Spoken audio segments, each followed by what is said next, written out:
Welcome to Season 1, Episode 1, Anatomy. Today, I'm going to give you more confidence to understand your own anatomy. There's a reason why this is Episode 1. This is really important for all women, as it empowers us to know and understand our own body and how to communicate about it. I treat women of all ages, and across the board, I find frequently women are not comfortable talking about their own body parts. So let's break this taboo and learn together. Let's start with a basic image of female internal reproductive organs.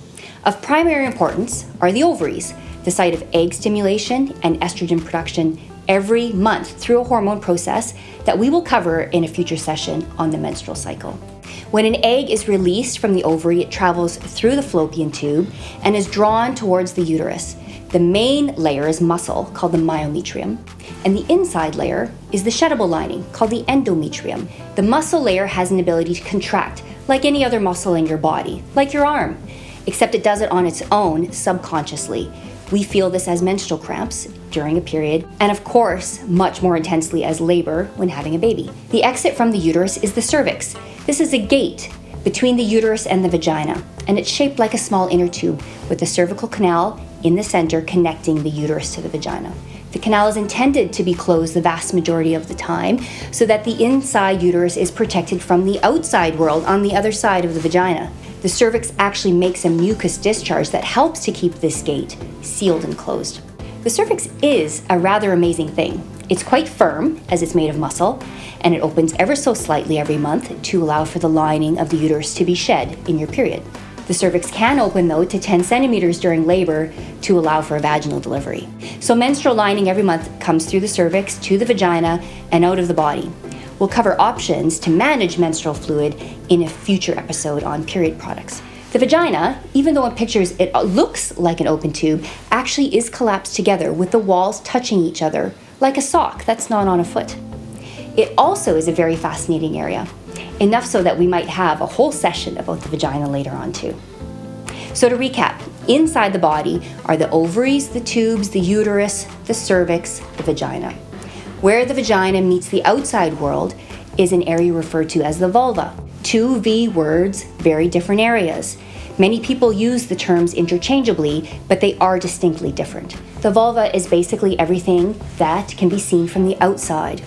To better understand the areas of the vulva, we have my friend here, Vida.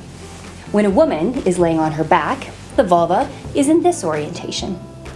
Below are the buttocks and the anus. Just above the vaginal opening, and somewhat hidden, is the small opening to the urethra. It can hardly be seen, as of course it doesn't stand out like this, but rather the urethra is the same pink color as everything else, and it's closed. The urethra in females is actually quite short, only a few centimeters until you reach the bladder. This is one of the reasons why females are much more susceptible to bladder infections than males, as the bacteria don't have far to travel. The opening to the vagina and the urethra are exquisitely sensitive, and they need protection from day-to-day life, like clothing. First, we have the very delicate tissue of the labia minora. Minora meaning smaller. This tissue is very smooth and moist from the secretions from the vagina.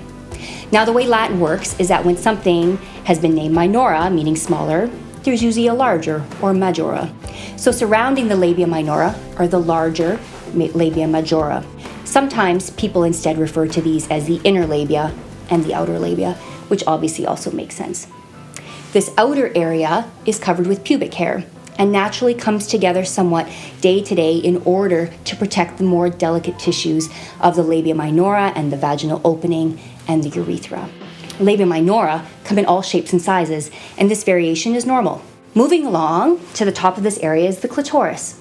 First, there is this movable tissue called the clitoral hood, which protects the clitoris, as again, it's a very sensitive area with thousands of nerve endings. It's kind of like the foreskin, as it is mobile and able to move back. The clitoris itself is visible as this little bud, but don't be mistaken. The clitoris is a much larger organ than meets the eye. We now know that the clitoris has longer legs that come along the labia majora on both sides and also around the urethra and up the front wall of the vagina. The function of the clitoris is purely for pleasure. Depending on what you guys think, we can have a more detailed session about that in the future too. So there you go. That's basic female anatomy. I hope you now feel more confident about basic anatomy terms. To learn more about function, come back and join me in episode 2 for the menstrual cycle. I'll see you again soon for more Only Doc Talk.